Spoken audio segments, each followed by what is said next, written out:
Because I know for a fact that if someone's shooting for an IFBB pro card, the expectations of their protocols on a daily are going to be very different from a lady who wants to get her hormones in place and just get in a little bit better shape to feel good playing with her grandchildren. This might be a good segue into one of the questions that we have, actually, because the question was, and I'm going to pull it up so I don't butcher it, but I want to know, I want to hear what you guys think about it as well. So the first question here that we kind of have is, do you treat your athletes the same, or do you have higher expectations for some versus others, push some more than others? I'd really like to hear what you guys have to say about that, because I had a lot of thoughts on it, and I'd be really curious. Awesome. So I'm going to start just because I have an answer. I do not treat every athlete the same in terms of how I speak to them or how I push them either. Every athlete does have an expectation. The expectation is to meet your protocols, to apply effort into your training, to be honest with your communication with me if you're having a hard time, if you're missing protocols, if XYZ happens and occurs. That's the level of trust and respect that we have for each other. But some athletes want to, and they can afford, their mindset can allow for the coach to be more hardcore towards the verbiage that they use towards them, and more straight to the point. Other athletes need more explanation. They need more vulnerability from the coach. They need more empathy through the verbiage that I use with them. That doesn't mean that I'm allowing them to slack off per se. I'm usually just sharing more verbiage with them within my responses towards the check-ins, towards their communication as well. I love that. What about you, Noa? Yeah, I would completely agree with that. I like to treat each athlete as the individual that they are and kind of meet them where they're at.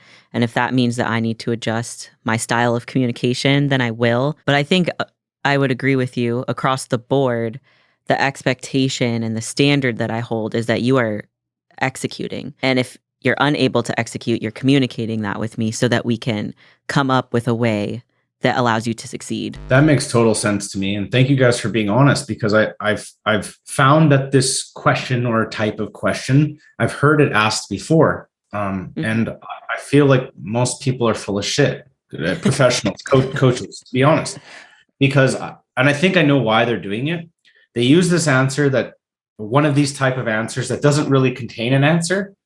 It's sort of like, oh, I'm pushing people for their best, but I also like to treat everyone the same. It's like you're trying to answer it and get all the benefits of every party and not offend any party, and or displease any party in your answer, which, I mean, that's not part of being human.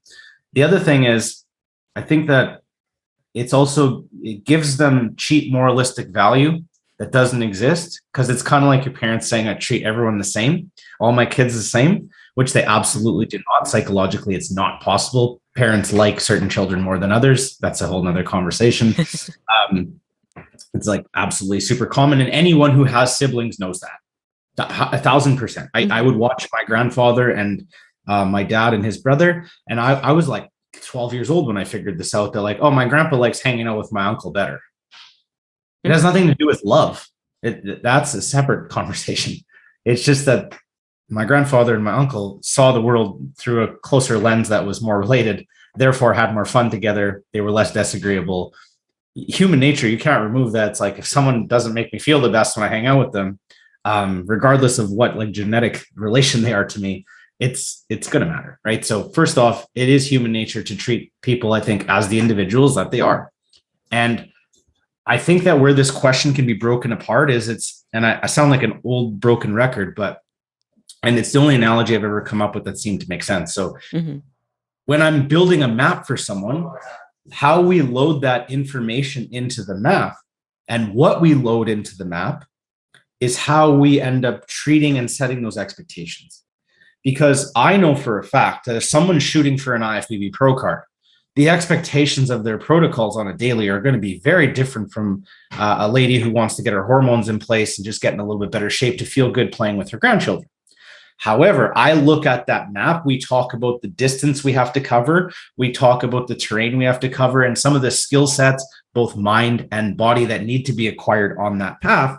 And then I'm just setting up targets for us to hit along the way. And my expectation is just like Noa said, I'm pushing people to hit their targets as efficiently as they can without missing the mark. But I don't want to just give my pro bodybuilding chasing clients protocols to the rest of my entire roster. And I'll be honest, over the last year and a half, my entire roster's results has probably went up by 3x. I've been coaching long enough that I've really found my confidence and really believe that I have a place here, especially if I keep getting the opportunity to show my work. But secondly, I started breaking down my own biases. And I asked myself, I can go back like 2 years ago. How many clients do you have? Okay, about 100. Perfect. Of these 100 clients, how many of them are doing like a top set, back off set style training?